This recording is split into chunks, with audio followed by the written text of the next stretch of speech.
advantage and lead by example. Absolutely, yes. Looking forward to seeing how he handles this race in his big red suit. They're lining up on the left-hand side of the grid, alongside the 86 of Steve Booth. Richard Rice and Julian Gromit, even Gav Tappenden, all quality riders. They'll be looking to challenge him for the win. Gav Tappenden a little late to the grid, as always, but at least he's at the sharp end. Yellow flag goes up. Green flag goes up. Here we go! Cracking getaway from Mustiger this time. No problem at all off the start, and he's going to lead the race in the early stages as they head through the chicane and up Manuel's Bank, up Fine Lady, and up towards Christmas. James Mustiger leading the way, no problem at all, in front of Steve Booth. Richard Rice still there in third position in front of Gav Tappenden. So the top four exactly as they started.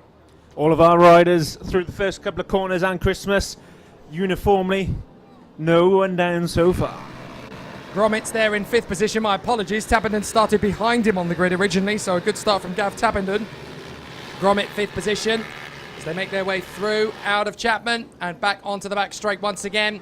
This is a good run so far from Mustiger. He looks over his shoulder, just reads where Steve Booth is. Richard Rice, Tappenden, and then of course we have Julian Gromit in front of the likes of Williams, Forsyth and O'Neill as they come off the final turn. Still going fine and dandy for Mustiger. He leads the way. Steve Booth has got a little bit of breathing space on Richard Rice. Then it is Tappenden, Gromit and Williams, Forsyth, Ward, Gary Carter. I'm not entirely sure where Joseph O'Neill is at the moment, but up at the front, it is definitely James Mustiger who is trying to make use of this advantage. And look, he's trying to pull away. So Booth is there in second place. Rice is going to try and get into the braking zones wherever possible and zip up the inside. Now, up towards Parker, through the left, drop down the crest, into Chapman, left again, plenty of curb, back on the power, ease the bike out. Is Rice going to get a good run on Steve Booth? Not on this lap, but he may get a good chance on the next one. But James Mustiger leading by example at the front of the field here, with Gav Tappenden is still scrapping away with Julian Gromit for that fourth position. Yes, the lead now just over a second. Steve Booth followed closely by Richard Rice, his 6th in that. Second and a half back to Gav Tappenden, and Andy Williams then a further second back in fifth. Well, Forsyth is having a terrific battle with Williams at the moment. Here they are coming towards us. They just disappeared out of shot as we decided to go and look at the second and third place riders. Rice still in there trying to chase after Steve Booth. Mustiger, fastest lap of the race, a 54.735. So no major problems from their point of view. They are first, second and third, and the race is theirs to control. But for Mustiger in particular, this is more what he had in mind. He's got a lead, he is controlling the pace. This is for fourth. This is Tappenden versus the 75 of Gromit. So Julian Gromit trying to get his way past Gav Tappenden. Tappenden hanging station. Julian Gromit in fourth place, fifth position as they continue to tussle out of the final turn. And sixth and seventh, that is Williams versus Forsyth. Yes, we follow Tappenden and Gromit through oblivion. Tappenden leading the way, Gromit not getting enough or close enough to have a go into Christmas. Up towards Ashby. This is a good run for second position. Rice is caught right up to the back of Steve Booth, and now he's going to try and go for it.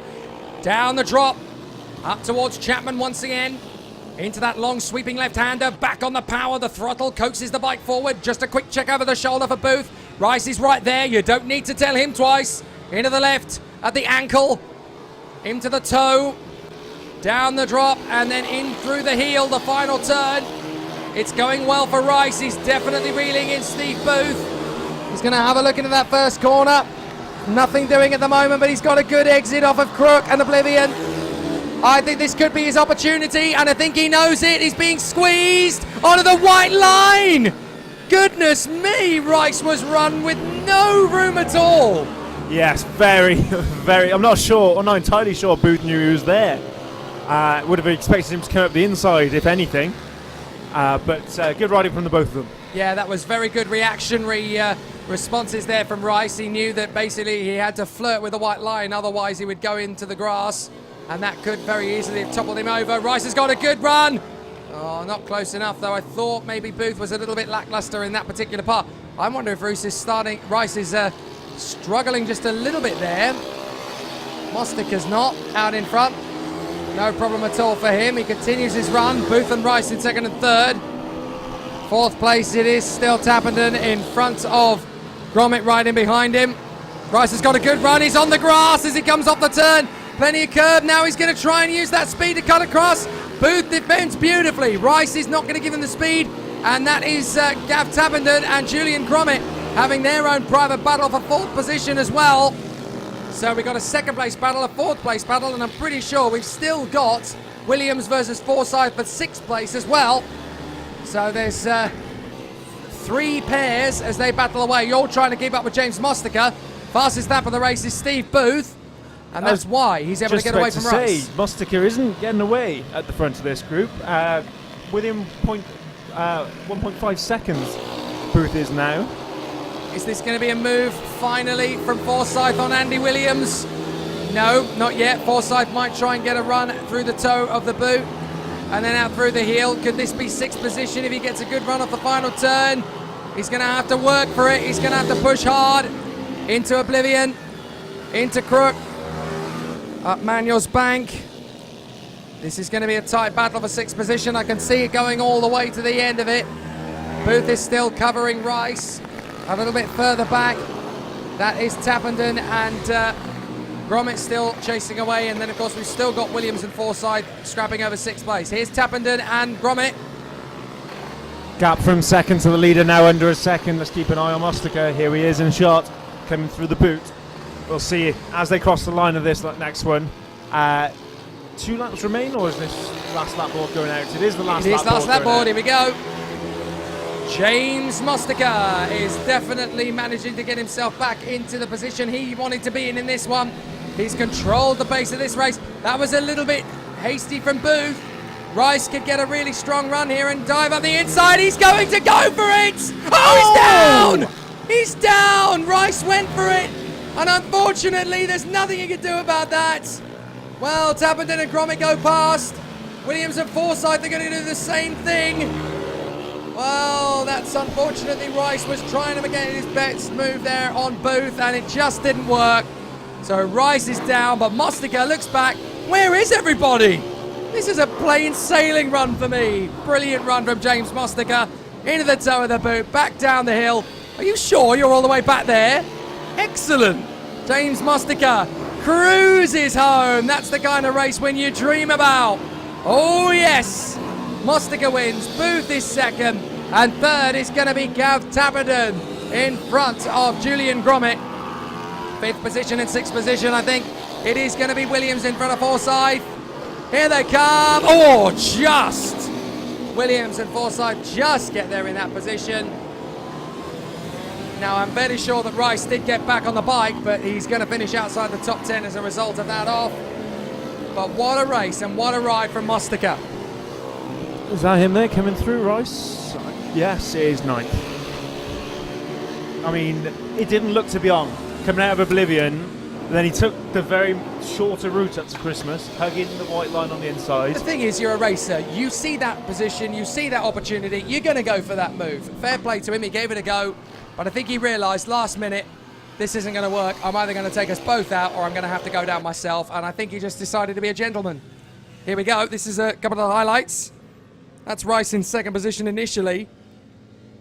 This great battle between Tappenden and Gromit really had us on the edge of our seats for a long time. Really, really good battles and tussles between those two. Further along, that's how close the battle between Booth and Rice got at times. They were absolutely dancing with that white line. And then here came another great opportunity, but Booth had him nailed. And this is the one. This is the one. No, this isn't it. This is a few laps before. It's a little look. He had a look, but then we had a really big lunge. He's had several opportunities through the race. He went off on the grass there, but going into the last lap was where he really made it. These two had a good battle as well, actually. We saw Andy Williams and Pete Forsyth dueling for position. Here's the one. Yeah. This is the move. Watch the tight line coming out of the corner. Shorter distance up to Christmas, and when we get there... He suddenly realised last minute, didn't he? We're not going to do this. We're both going down, or I'm going down. Yeah, I'm not entirely sure there was contact. I think, like you said, he was a bit of a gentleman about it. And He bailed. Took himself out before he took them both out. James Mostiker cruising to the victory. That's the easiest race win you're ever going to get, mate. Absolutely brilliant run from James Mostiker. Finishes his weekend exactly the way he meant to. And so now we move on to the Metrokit GP50 and IMR Racing UK Mini. This is one of the most exciting battles we've had all weekend. And of course we had that epic race with Thomas Gomez getting that magnificent launch in race 1, and Rossi Banham desperately trying to catch him. Well, he's got a chance to rejuvenate himself from pole position. I believe you said at the end of the race, Jake, another lap and he might have him. Yeah, absolutely. I think he would have done. He was definitely gaining at the rate of about 0.6 of a second per lap, so I was only about 0.7 of a second in it. That's the medical car, just making sure that the track is safe. Obviously, they have to do these routine checks. So that was just to drive around to make sure everybody was all right. And they are, so all fine and dandy. So no problem at all there. And that's going to get us ready for the Metrokit GP50 IMR Racing UK Mini GP race. The second of the weekend and the second and final race for these guys. It's Metrokit 50s in the top 3. MGP 140s, the next 4 bikes along. Here they come out of the pits. They go on their exploratory lap. And here's the starting grid for what promises to be as exciting a race as the previous encounter. Rossi Banham and Jack Kirsch on the front row of the starting grid from the lightning rod that is Thomas Gomez here this weekend. Alongside him, Rossi Brown on the second row of the grid with him. Ash Barnes and Zach Shelton will surely renew their epic battle from the first race. Then that fourth row of the grid sees Jack Worth on the 5 and Lucas Brown on the 29. They will renew their battle. And then rounding out the top 10, hopefully the 69 Harrison Crosby will be there again. And Stephen Brooks will be in there in the mix again. The last 2 in, we believe, are Dan Wood and Charlotte Macuso, because we didn't see Ozian Thomas in the first race, and there's a good chance we may not see him in the second. You can tell which one of this is Welsh, Jake. Oshan. Oshan Is what you're looking for. Oshan, I do apologise, Jacob. I mean, he might not be here. No, fair enough. So it might not be too much of an issue. Oshan, I will make sure. I always used to get, there's a kart racer called Dragon Pinson, and I always used to get that name wrong as well. So I always thought Dragon, surely that's not a first name, but no, it is. So yes, Oshan Thomas, unfortunately not here. If he, well, we think he's not here. We certainly didn't see him out in the first race. Hopefully they've got the bike ready for race 2. Rossi Banham's opportunity to bounce back from the front of the grid this time. Jack Kirsch needs a good start to get himself back into position, but Thomas Gomez is having a great weekend. The whirlwind from the second row of the starting grid. Well, want another start like that one, but watch out for Rossi Brown from that second row of the grid. He should be a good one. Ash Barnes and Zach Shelton, Worth, Brown, Crosby, Brooks, Wood and Marcuso. And there is no Oshan Thomas. So here we go. I don't think there's any Ash Barnes either. Here we go! Racing, and we're up and away. And Thomas Gomez again gets an amazing launch. Beats Rossi Banham to the corner. A good start too by the 8 of Rossi Brown. He charges forward up into 3rd place. No start, unfortunately, for Ash Barnes by the look of it. But what a getaway for Thomas Gomez. Yet again, Rossi Banham in a second. And that is Rossi Brown into 3rd in front of Jack Kirsch. And the other 8 in there is Ash Barnes. Yeah, another great start from Tom Gomez. Flying off the line. Great acceleration from that bike. It's obviously set up perfectly for that sort of thing. Rossi Banham, however, in contention for this one. And we'll be renewing exactly the battle we had earlier. Gomez, Banham, Brown, Kirsch, Barnes and Jack Worth is the top 6 at the moment, being chased down by, I think that is Stephen Brooks, who is closing down wherever there's an opportunity on the 40. Yes, then it is the Lucas Brown, the 29, the 146 of Dan Wood, and then Charlotte Macuso is battling away with the rejuvenant Zach Shelton.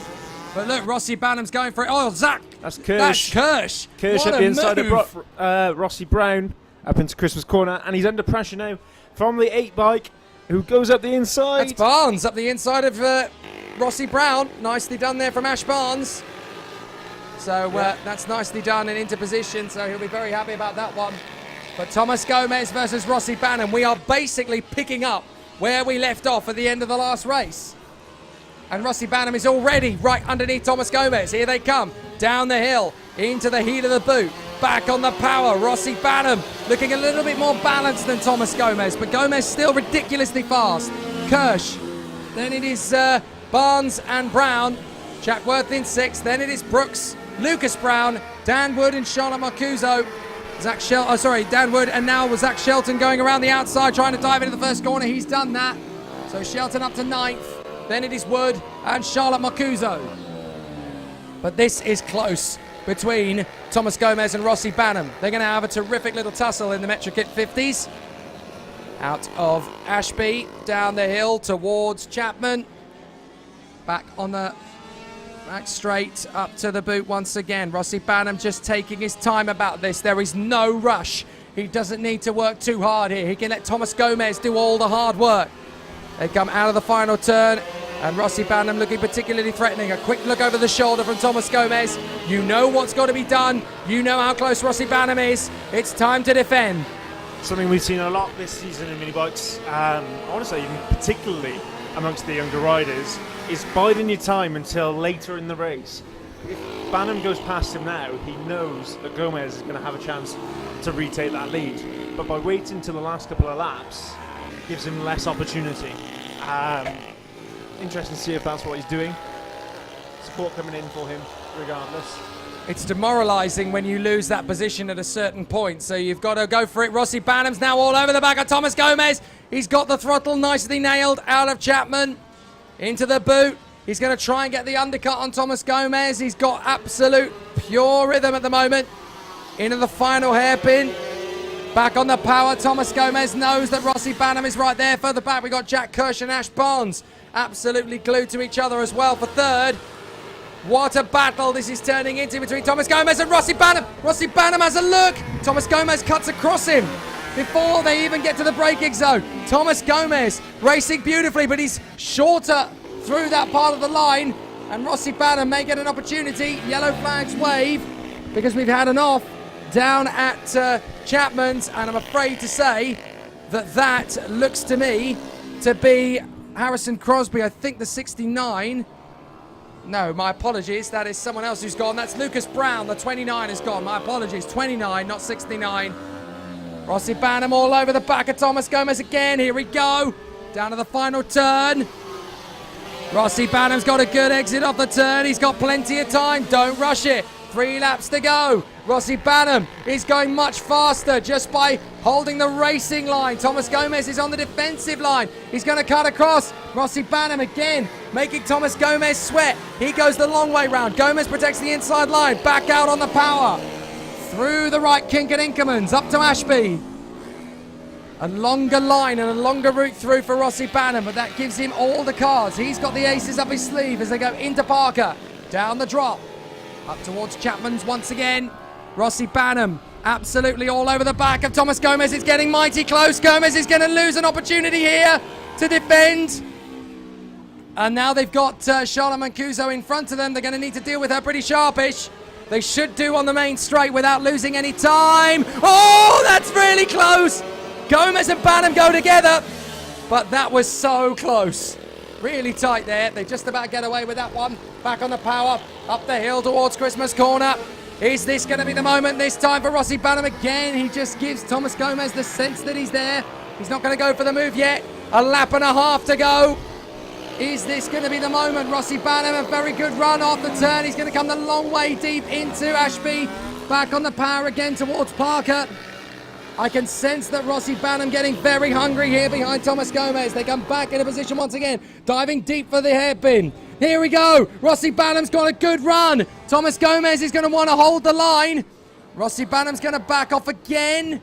Tighten up the line and get a good exit. Can he get through into the final lap? No, he's not close enough. But Rossi Banham is setting on Thomas Gomez. Here we go, last lap. This is going to be a brilliant showdown to end the day for them. It's going right down to the wire. I can't wait to see how this one pans out.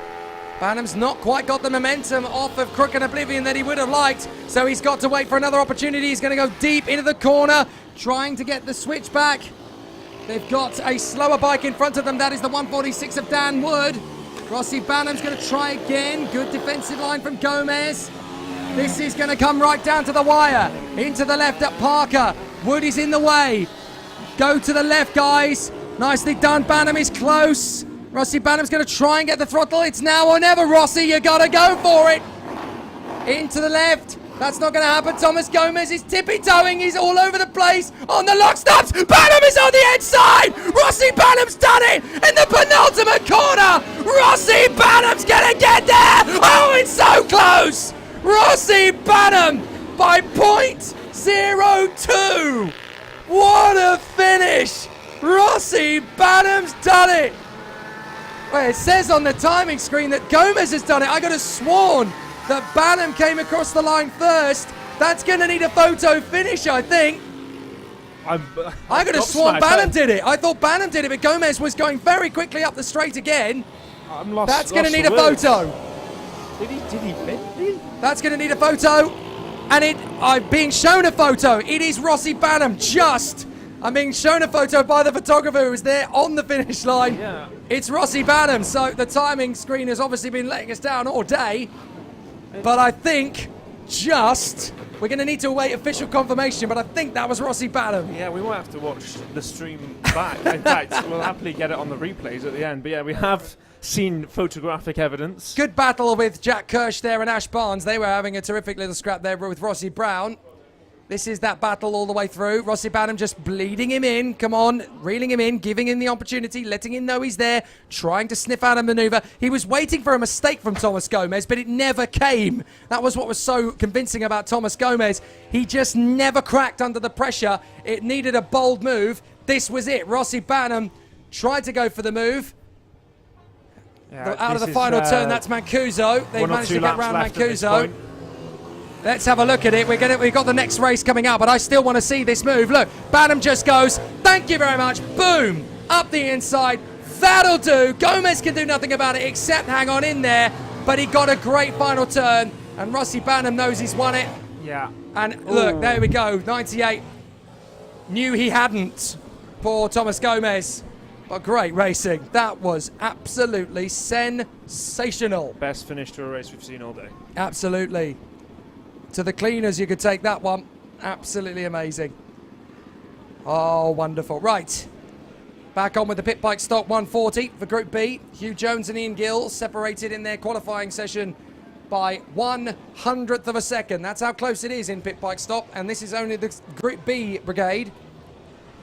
Hugh Jones and Ian Gill on that front row of the grid from Keir Armstrong and Sebastian Barron. John Pilling and Brad Pitney on the third row of the starting grid. And then in row 4 we have Peter Wadsworth and Dan Edlin, who could do with a little bit of luck in this final race, to be fair. Nathan Smith in 9th, but watch for Leighton Santos in 10th place. He is having a great day at the office. Danny Underwood still has a card to play in this one from 11th on the grid as well from Harry Pittaway. Scott McGiven and James Lewis. Then Andrew Milligan and Simon Patterson. Dean Rowland and Mark Pratley. Ryan O'Neill and Alan Carter. Joe O'Neill and Charlie Nesbitt. Luke Bithell, Simon James Dean, David de Groot, Carl Williamson, Ryan Tyers, Jim Titchmarsh and Jack Williamson. The riders coming to the grid. And to be fair, I am not entirely sure the way this is going to go either, because we've seen Hugh Jones and Ian Gill have a good fight in the early stages, and then it all started to unravel from there with an amazing battle and some truly terrific racing. We're missing 2 of our top 4 on the grid. We are. I'm not quite sure. That's no Ian Gill the 79, and no Keir Armstrong. Ready? Let's race! Oh, a bit of a difficult start there, but away we go. Out in front, Hugh Jones, no problem. Second position, that is John Pilling. And Pilling's going to get a good run off the turn. Pilling's going to go for the lead. Up to Christmas, and Pilling is through, but is he going to stay there? Because up the inside, that is a bold move from Leighton Santos. Santos is going to slot into second behind Pilling. Absolutely sensational start. Pilling, Santos, Jones. Up the inside, is there going to be a move there from Sebastian Baran? No, he's going to hang on in there. But what a start to this race. Pilling versus Santos. Here we go. Yeah, coming down the hill now into the left-handed hairpin. Let's pick them up as they come out onto the back straight. Santos right on the outside of Pilling. He's going to take the lead into the boot. Pilling's got a problem. Pilling is stopping, I think. Pilling's got a problem. He's down to third position. Did he just miss a gear? Slight problem there. Did he just get the throttle wrong out of the turn? He's lost third, dropped to third position. Leighton Santos passes the bit, thumb in the air. Yes, I'm in P1. Here we go. I'm going to disappear from here, thanks. Hugh Jones in second. Then it is John Pilling from Bartle, Baran, Wandsworth, Smith, McGovern, De Groot, Lewis, Patterson and Pitney. Absolutely sensational run this so far after just one lap. Leighton Santos started from 10th on the grid. He's leading. He's out in front of Hugh Jones, and Pilling's dropped back into third place now. Not quite sure what happened there. It looks as if he was pulling over, but he's running strongly now in third. Let's see if he can recover from there. Well, Max Bartle's up to fourth place. A good run from him there. So Max Bartle, P4. Then the 89 is next in the line. That is Sebastian Baran. And up the inside is that Baran through into... No, sorry, that's Max Bartle. That's Max Bartle through to third past Pilling. So Pilling is down to fourth place. Bartle through to third. And it looks like somebody else losing places further back. Now that is the 89 89 going backwards. Baran has lost places to Wadsworth and to De Groot. Up the hill, second position is being challenged now. That is Max Bartle having a go at Jones, and up the inside, that's the 101 diving through. De Groot has made the move. So that's Peter Wadsworth dealt with. De Groot is through. Nice little bit of riding there. But next up in the line is going to be Sebastian Baran on Peter Wadsworth. He might get a good opportunity as well. Round the outside of Pilling, though, that is Max Bartle. Pilling remains in third position again, having managed to get that place back off of Max Bartle. But Leighton Santos is dominant out front. Yep, Pilling there, trying to get back at Max Bartle into the boot, and successfully, I might add. Although he will have a run into this heel of it. I want to call this heel Halloween, because round about here you start thinking about Christmas, isn't it? Well, Bartle is back through again. Bartle started. Where did Max Bartle start? All the way down the order. I'm not entirely sure where exactly he went on from. I would suggest towards the back of the grid, but there's De Groot having another look at Pilling, having caught him up. Oh, a big puff of smoke out of the back of Pilling's bike there. That wasn't normal. And he looked to struggle the back end of it there. Perhaps he's not got as much grip as he wants. De Groot has a think and thinks better of it, but he'll be shaping him up in the corners to come. Well, this is the four-way fight for second. Jones, Bartle, Pilling and De Groot. Second, third, fourth, fifth. Behind Leighton Santos, who's having an amazing race by anybody's standards. Never mind his. Here comes De Groot up the inside of Pilling. He's going to make it. Brilliant run there, up to fourth place. So now the challenge is Bartle. David De Groot certainly got his money's worth today, I'd say. Plenty of overtakes for us on the live stream. Yeah, he's done a very good job, to be fair. He's got an awful lot of television time today, and he's going to get a bit more with this kind of form. He is closing in on Bartle, who's just set his personal best. He's going to try and get alongside and round the outside of Jones. Can he beat him to the braking zone? Brilliant move from Bartle. He's going to run wide, though, but that's fine. Jones is not going to be able to get him, and De Groot is now going to set him up for a move into Ashby for third position. De Groot's going for it. Jones is not going to concede. Oh, he's pulled out of that one sensibly as well. We've seen him collide with someone there. We've seen him pull off a move. Certainly an experienced rider going into that corner, and does well there not to collect another rider. That was a little bit hairy, but he got away with it, as you say. Up the inside now, can he make it stick? Yes, that's the move he wanted. So De Groot now into third, past Hugh Jones. Yeah, successive laps into the boot. That one seems to be working a bit better for him. Now he doesn't want to drift out too wide. In fact, the thing is, they've been battling away so closely that now the man in second, Max Bartle, is 1.3 seconds up the road. So De Groot's going to have to work very hard to close in on Bartle. And I'm not sure he's got the time. We've got 3 laps to go, and 1.3, he needs to be going at least 0.4 of a second quicker than him per lap. Yes, speaking of gaps, Leighton Santos over 5 seconds now out in front, nearly 6, come to think of it, so he looks to be comfortable. But yes, focus now on this battle for second place. Can David De Groot close in on Max Bartle? Well, Bartle's in traffic. If he can deal with it quickly, it's not going to be a problem. But De Groot definitely dealt with the traffic quicker, but he just needed to commit to that. De Groot should have committed to that. I think the room would have been there. But it's easy to say that when you're in the commentary box and you're not out there on a pit bike. Yes, I think he was erring on the side of caution after that earlier collision. Perhaps a bump earlier on in the day makes you a wiser, more considerate rider later in the day. Yeah, he's got to think about championship points as well. Obviously, this is round 7 of 10. We're getting to the latter stages of the championship. So let's see how it's going to finish.